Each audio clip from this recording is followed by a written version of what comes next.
August 6, 1945. 8:14 a.m. Private Shigeru Shimoyama stands guard at the Eastern Military District Headquarters, 5 kilometers from Hiroshima's center.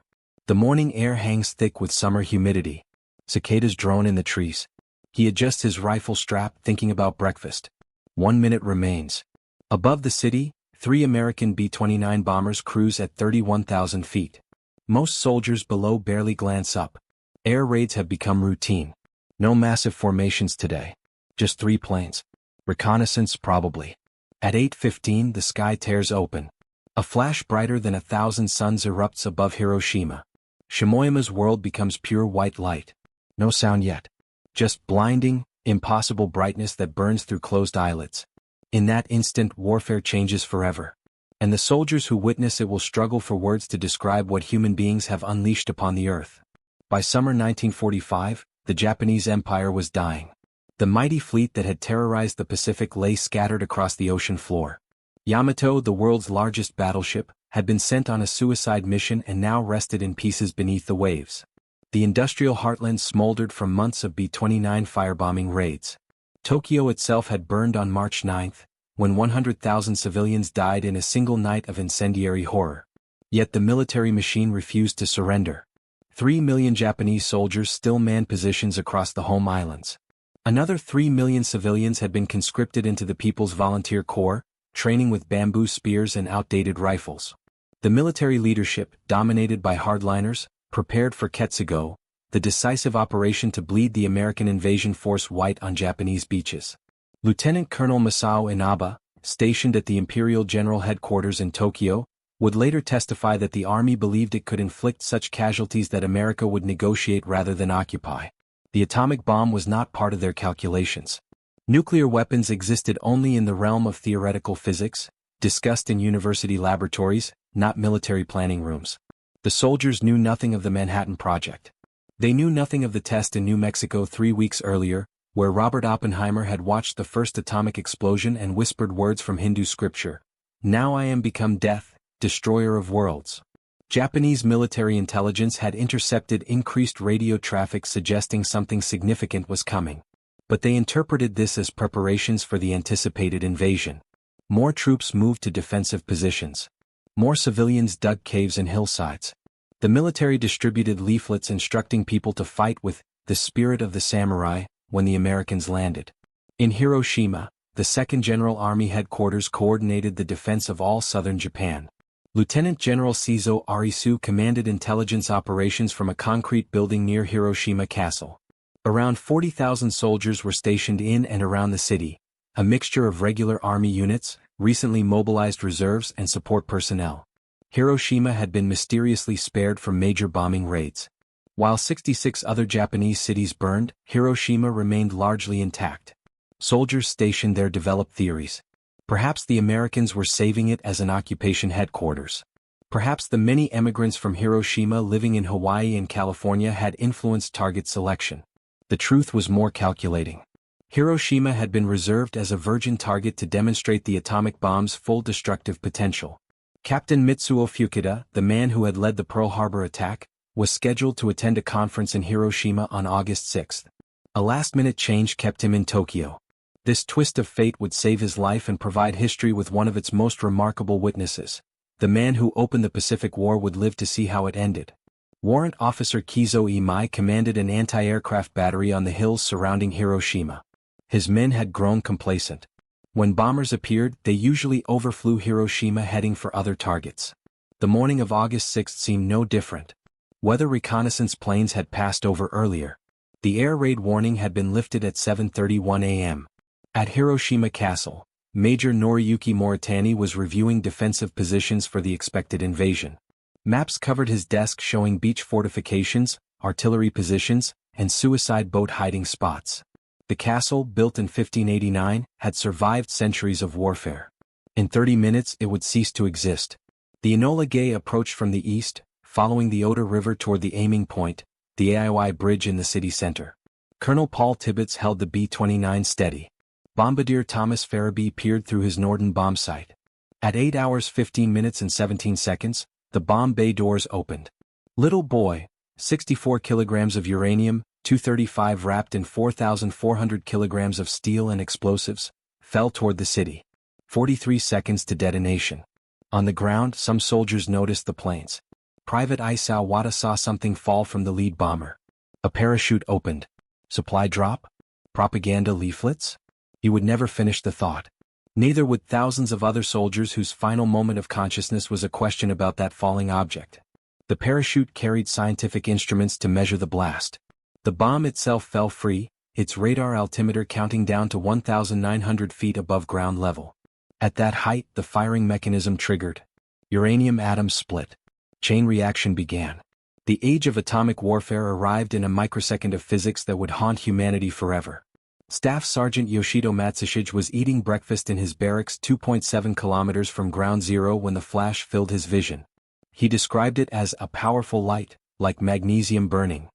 The walls became transparent. He could see the bones in his hand like an X-ray. Then came the heat, a wave of superheated air that felt like opening a furnace door. The blast wave arrived seconds later, collapsing the barracks. Matsushige survived under the rubble, eventually crawling out to witness hell on earth. As one of the few photographers in Hiroshima, he would take the only known photographs from inside the city on that first day. His military training helped him function despite the horror. Frame the shot. Focus. Document. Don't think about what you're seeing. The explosion severed every communication line from Hiroshima. Telegraph wires vaporized. Radio transmitters melted. Telephone exchanges ceased to exist. Military command structures, dependent on rapid communication, instantly collapsed. At the General Staff Office in Tokyo, operators noticed Hiroshima's main radio station had gone silent at 8:16 a.m. They tried reaching the military control station. Nothing. They contacted bases near Hiroshima asking for visual confirmation. The responses were confused, frightening. Operators at Kure Naval Base 20 miles away reported an enormous explosion and a huge mushroom cloud. Lieutenant Colonel Toshio Ogura was flying patrol near Hiroshima when the explosion occurred. His report, transmitted at 8:20 a.m., was the first military confirmation. Hiroshima has been attacked by a special bomb. The city has been destroyed by a single explosion. Tokyo headquarters initially refused to believe it. One bomb destroying an entire city? Impossible. They ordered reconnaissance flights to verify. Meanwhile, soldiers throughout Japan remained unaware that the nature of warfare had fundamentally changed. They continued drilling, preparing for invasion, following routines that had become suddenly obsolete. Corporal Akira Onagi was temporarily blinded by the flash despite being 16 kilometers away. When his vision returned, he saw the mushroom cloud rising, like a giant jellyfish ascending to heaven. The sight paralyzed him with a terror he had never experienced in 3 years of combat. This was not war as he understood it. This was divine punishment, supernatural horror, something beyond military comprehension. Many soldiers reported similar psychological breaks. The Bushido Code, the martial spirit they had cultivated, offered no framework for processing atomic destruction. You could face bullets with courage. You could charge into artillery fire screaming "Banzai." But how do you fight a weapon that turns the air itself into poison and makes shadows permanent on stone? At Imperial General Headquarters, senior officers gathered around radios trying to understand the reports filtering in. General Yashijiro Yumizu, chief of the Army General Staff, insisted it must be a conventional raid exaggerated by panic. Admiral Somu Toyota agreed. The Americans couldn't possibly have developed such a weapon without Japanese intelligence knowing. But younger officers who had studied physics understood the theoretical possibility. Major Kenji Hatanaka had attended lectures on nuclear fission at Tokyo University. He immediately grasped what had happened, though he kept his conclusions to himself, fearing accusations of defeatism. The atomic bomb struck at the heart of Japanese military philosophy. Yamato Damashii, the Japanese spirit, was supposed to overcome material disadvantage. Soldiers were taught that spiritual strength could defeat superior weapons. The kamikaze campaigns had embodied this belief, sending young men to die believing their sacrifice held meaning. But the atomic bomb rendered individual courage meaningless. No amount of fighting spirit could stop nuclear fission. No samurai tradition could stand against the splitting of atoms. Lieutenant Tetsuo Miyashita, recovering from wounds in a Hiroshima hospital, survived the blast in a basement ward. He later wrote, "We had been prepared to die for the emperor. But this was not death in battle. This was erasure. The bomb didn't just destroy a city. It shattered the philosophical foundation of Japanese military resistance. At exactly 8:15 and 43 seconds a.m., Little Boy detonated 1,900 feet above Shima Surgical Clinic. The temperature at ground zero reached 7,000 degrees Fahrenheit, hotter than the surface of the sun. Private Yoshitaka Kawamoto, standing 800 meters away, watched his uniform burst into flames before he could process what was happening. The light itself carried enough energy to ignite cloth and wood at distances over a mile. Sergeant Satoru Ishikawa was inspecting supplies at the Hiroshima Army Depot when the world went white. The blast pressure, 35 tons per square meter at his location, lifted him off his feet and hurled him through a concrete wall. He remembered thinking he was inside an explosion, not witnessing one from outside. There was no outside. The explosion was everywhere. At the 2nd General Army Headquarters, Lieutenant General Yoji Fuji was drinking tea when the building disintegrated around him. The concrete structure, built to withstand conventional bombing, crumbled like paper. Fuji survived, trapped under rubble, listening to the screams of dying staff officers. When finally extracted hours later, he could not speak. Not from physical injury, but from the psychological shock of seeing modern military infrastructure rendered meaningless in an instant. Captain Toshio Nakamura, stationed at the port facilities, witnessed the fireball's birth, a sphere of plasma expanding at 12,000 feet per second. It was like watching the sun fall to Earth, he testified years later. But the sun would have been merciful compared to this. The sun gives life. This thing only brought death. The blast wave followed the heat flash by seconds that seemed like hours. Windows shattered 20 miles away. At 3 miles, concrete buildings collapsed. At 1 mile, everything except reinforced concrete ceased to exist. The pressure wave bounced off the surrounding hills and returned, creating a double hammer blow that finished what the first wave started. Private Kuniyashi Sato was thrown from his guard post at Hiroshima Castle. When he regained consciousness, the castle was gone. Not damaged. Not burning. Gone. 7 centuries of history vaporized. Where the 5-story Tenshu had stood, only the stone foundation remained, scarred and cracked from temperatures that had turned surface rocks into glass. The mushroom cloud rose with terrifying majesty. In 2 minutes it reached 20,000 feet. In 10 minutes, 40,000 feet. Soldiers 30 miles away could see it climbing, spreading, blocking out the morning sun. The cloud itself became a message more powerful than any military communication. Something unprecedented had occurred. Lieutenant Matsuo Yasuzawa was leading a training march 8 miles from Hiroshima when the flash lit up the mountains around them. His unit stopped, transfixed by the ascending cloud. It looked alive, he wrote in his diary. Like a giant creature made of smoke and fire, growing larger every second. Then black rain began falling, radioactive water mixed with ash and debris, staining everything it touched. At Kure Naval Base, Commander Masatake Okumiya watched through binoculars as Hiroshima disappeared under the mushroom cloud. He ordered an immediate reconnaissance flight. The pilot, Lieutenant Toshiaki Yamamoto, flew directly over ground zero an hour after detonation. His radio report was barely coherent. The city? There is no city. Just burning. Everything burning. No streets, no buildings. Like someone erased it. Back in the ruins, soldiers who survived the initial blast faced a new horror. Radiation sickness, unknown to medical science, began claiming victims. Major Yoshihiro Takesu, wounded but functional, tried to organize rescue efforts. He watched fellow officers collapse without visible injuries, vomiting blood, their bodies failing from invisible poison.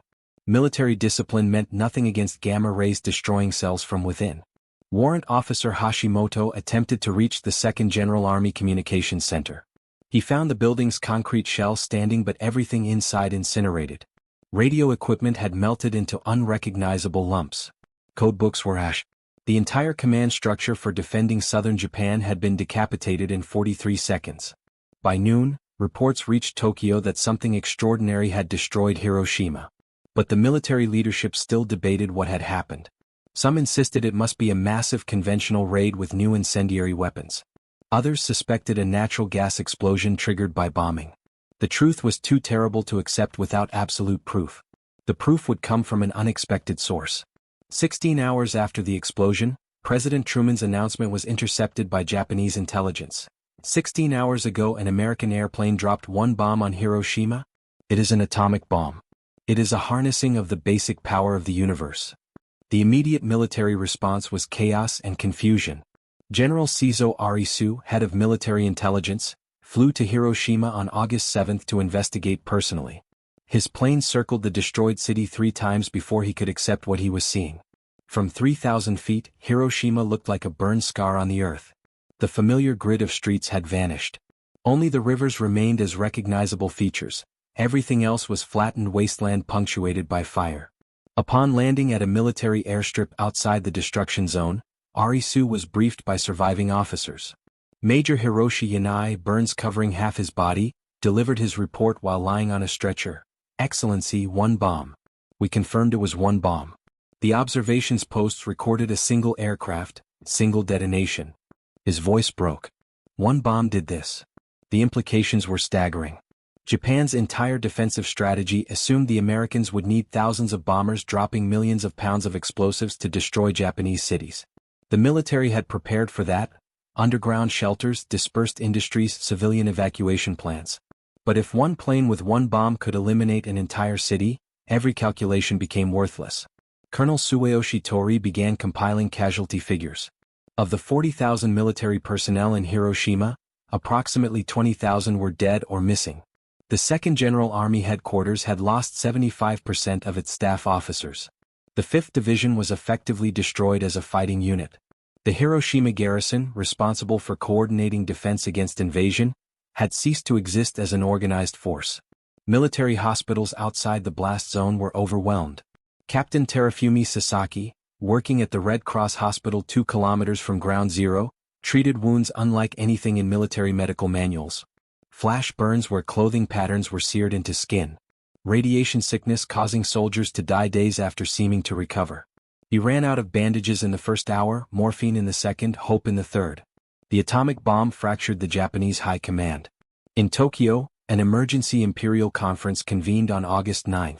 That very morning, as they debated, a 2nd atomic bomb destroyed Nagasaki. Major General Yasamasa Yashitoshi, who had just returned from surveying Hiroshima, stood before the Supreme Council. Your Excellencies, we cannot defend against this weapon. There is no defense, no preparation, no counter-strategy. War Minister Korechika Anami, leader of the military hardliners, argued for continued resistance. Even atomic bombs couldn't eliminate the Japanese spirit. The Americans couldn't have many such weapons. The nation must endure and fight on. But his words rang hollow even to fellow officers. Admiral Mitsumasa Yanai responded quietly, "This is divine providence, giving Japan a chance to end the war. We must take it." Lieutenant Colonel Masahiko Takeshita, Anami's brother-in-law, later revealed the war minister's private agony. Anami knew the war was lost but believed the military honor code demanded fighting to the last man. The atomic bomb offered what conventional defeat could not: a way to surrender while claiming the enemy had used dishonorable, almost supernatural means. Young officers attempted a coup on August 14 to prevent surrender. Major Kenji Hatanaka led rebels who briefly occupied the imperial palace, searching for the emperor's recorded surrender announcement. But even among the military extremists, support crumbled. Colonel Kazuo Mizutani, initially sympathetic to the coup, changed his mind after reading reports from Hiroshima. "We are not surrendering to Americans," he told the rebels. "We are surrendering to science itself." The atomic bomb had achieved what millions of conventional bombs could not: breaking the will of the Japanese military. Not through destruction alone, but through the demonstration of a power gap so vast that continued resistance became not brave but absurd. Captain Kiyoshi Tanimoto, a survivor who helped with rescue efforts, captured the military mindset transformation. "We had been prepared to die gloriously. The atomic bomb made death meaningless. There was no glory in being vaporized." In the years that followed, Japanese soldiers who witnessed the atomic explosions struggled to articulate what they had seen. Their testimonies, collected by historians and preserved in archives, speak not of military defeat but of encountering something beyond war itself. Private Shinji Mikamo, who lost his father in Hiroshima, spent decades trying to describe the moment the bomb exploded. "Language fails. You can say bright, but it wasn't light as we know light. You can say loud, but many heard nothing, just felt the world break." The atomic bomb ended the Second World War, but it began something else. An age where humanity possessed the power to destroy itself completely. The soldiers who saw the flash above Hiroshima and Nagasaki were the first to understand this new reality. They had trained for conventional war, for courage under fire, for death with honor. Instead, they witnessed the birth of a weapon that made traditional military virtues obsolete. Perhaps that is the deepest irony in their testimonies. These men, trained for war, became the first advocates for peace in the atomic age. Not from cowardice or defeat, but from having seen what warfare could now become. Major Nakata Uehara, who helped coordinate the surrender, wrote in his final report, "We must ensure no soldier anywhere ever sees such light again." The mushroom clouds over Japan did more than end a war. They revealed a truth that haunts us still, that our capacity for destruction has finally exceeded our capacity to comprehend it. The light that burned through closed eyelids in August 1945 has never truly faded. It illuminates every military decision since, a permanent shadow on the conscience of warfare.